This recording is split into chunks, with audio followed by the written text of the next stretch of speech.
once you go to the Saville tribunal and say that you were second command in Derry of the IRA, then people will elevate you into a much higher position within the IRA. And that's exactly what has happened.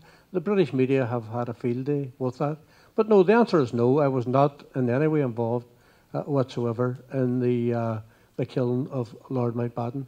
The answer to the second part of your question is that the IRA very publicly apologised to all innocent victims of their activities during the course of the conflict, and that's on the public record. So I think it's appropriate that those people who were responsible for the taking of innocent life during the course of that conflict, it's more appropriate that they make the apology than anybody else. And of course the IRA made a very fulsome apology, and I support the fact that they did that. I think it was the right thing to do. I also think that people who, like the gentleman that you mentioned, who was the brother of the young man that was killed, have shown enormous generosity. And they're not the only people who've shown enormous generosity. On all sides of the conflict, there are an awful lot of people who have lost loved ones who are huge supporters of the peace process. Before I met with Queen Elizabeth, and it was a very difficult decision as someone who comes from a community where a lot of people lost their lives as a result of state violence. I went to a commemoration several days before I met with Queen Elizabeth in Derry City Cemetery. And at that commemoration were the families of quite a number of IRA volunteers who lost their lives during the course of the conflict. And at that stage, I didn't know what sort of view they would take of what it was clear I was going to do. But one woman who lost her son came over to me and she said, "Martin, you do whatever you have to do." And that showed enormous generosity on her part.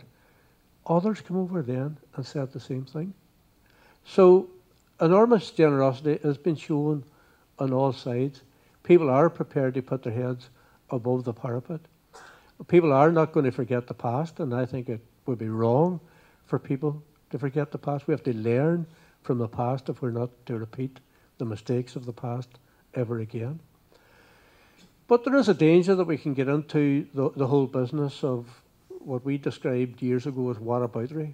You know, what about this incident? What about that incident? And no doubt, at some stage in the future, a way forward will be found to deal with the legacy of the past. We've made our suggestions. For example, that we believe that there should be established an independent international truth tribunal. Gerry Adams and I are on the public record as saying that we are prepared to attend it. The greatest opposition to the establishment of such a tribunal comes from the British government. And you have to ask yourself why. Of course, the answer is very, very clear. It goes back to conversations that we had. Well, Gerry Adams and I used to travel over to London every now and again on a Saturday. The media wouldn't even know we were going. And we would travel down to Chequers. And we would spend 5 or 6 hours in Chequers with Tony Blair and Jonathan Powell.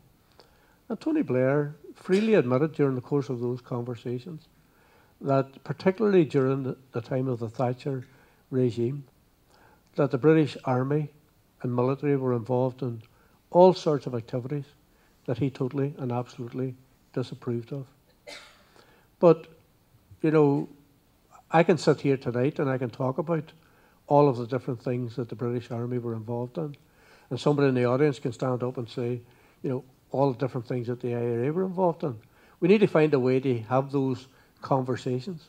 And we've started the business of having conversations. There are people within the unionist community and within the unionist political parties, and also within the Protestant churches, who also agree with us that we need to have what we describe as uncomfortable conversations about the past and how we deal with it. I was asked on the Miriam McCallaghan show just last Saturday night week about whether or not I should say sorry. And my answer was, well, maybe everybody needs to say sorry for what happened in the past, because there is a collective responsibility for what happened in the past. And maybe that is one avenue that could be explored, where people on all sides are prepared to recognise that what happened in the past, whether it be discrimination, injustice, internment, murder on the streets, you know, the people are prepared to be big enough and stand up and say, well, that was the past. We're committed to see that it never happens again. And if a collective sorry is something that will be appreciated by people, particularly who lost loved ones at the during the course of the conflict, then I think it should be explored.